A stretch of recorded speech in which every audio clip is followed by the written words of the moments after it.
I believe the most terrible words for each entrepreneur are the cash gap. So the cash gap is the biggest fear for each entrepreneur. But cash gap, it is not the end of your business. Sometimes yes, sometimes cash gap equals to the bankruptcy, but it is not always. And there are 4 ways how to get out of the cash gap.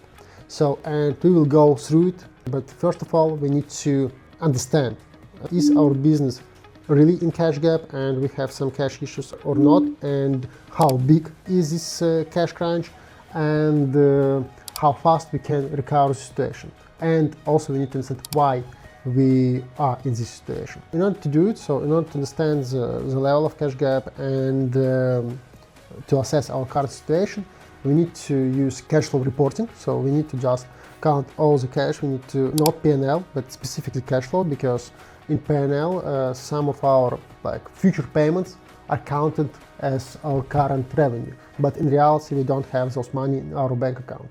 So that's why, in order to assess the cash gap, we need to go through the cash flow, and we need to see, first of all, can we stop increasing of this cash gap? So can we make our EBITDA positive?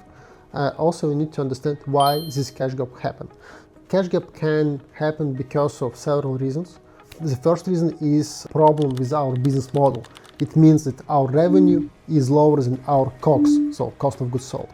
And if we are in this situation, then cash gap is not the problem that we need to solve. The problem is in our business model. So we need to go further and we need to change this problem firstly, because if our self-costs are higher than our revenue, we will never avoid the cash gap. So that's why if our cash gap is because of that, so we need to solve business model problem firstly. The second reason is too high OPEX.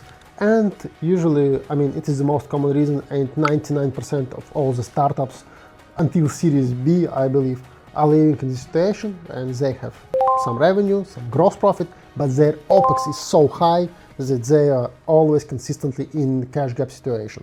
And in this case, we need to understand when the situation would be changed, when our EBITDA would be positive. We need to understand how big cash gap cumulatively would be through this period until we reach the situation with positive EBITDA, and then we need to find a solution how we can cover this cash gap. And also for small and medium-sized business, very common situation is that cash gap happened because of black swan event.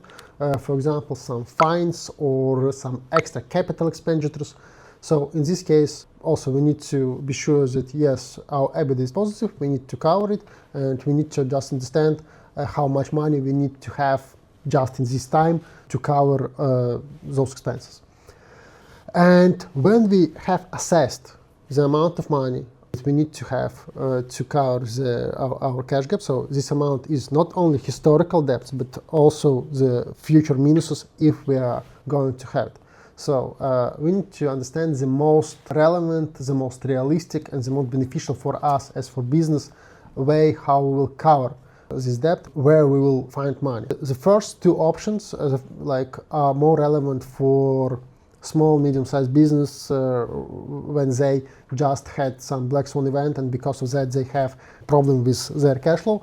The first way is to postpone some payment to your suppliers. For example, you need to pay for your supplier now, but you don't have money in the account, and you can negotiate with him to pay next month or to pay by parts. And usually suppliers agree to do all those terms because they want to save the client. The second way also for small and medium-sized business is to use advance payments from your clients. It is harder, but still it is possible, and I knew some cases when this way helped to save the business. When you just provide some very beneficial offer for your clients in order to have advance payment and use these advance payments to cover your cash gap. So if we are speaking about maybe startups, about higher cash gaps that would be in the future that you cannot cover just in 1 month, then I provide to use either debt financing. So you need to take a loan from bank or from other institution or from private person, and you need to assess the interest rate, the conditions when you need to repay the debt and interest rate, and based on it, you can assess, can you pay, can you take this obligation or not. And if you are not considering the bank, then there is equity financing, when you assess your company valuation and sell part of your shares. So, and then you use those money to grow, to cover all the expenses and so on. So, just to sum up, the cash gap, in the good word, in the best word, we need to avoid cash gaps. Of course, if you are speaking about venture model, it is impossible because there is no unicorn who grew without any external financing. So, but still, if you are a stabilized business, it would be perfect if you can avoid all the cash crunches and you can grow without it.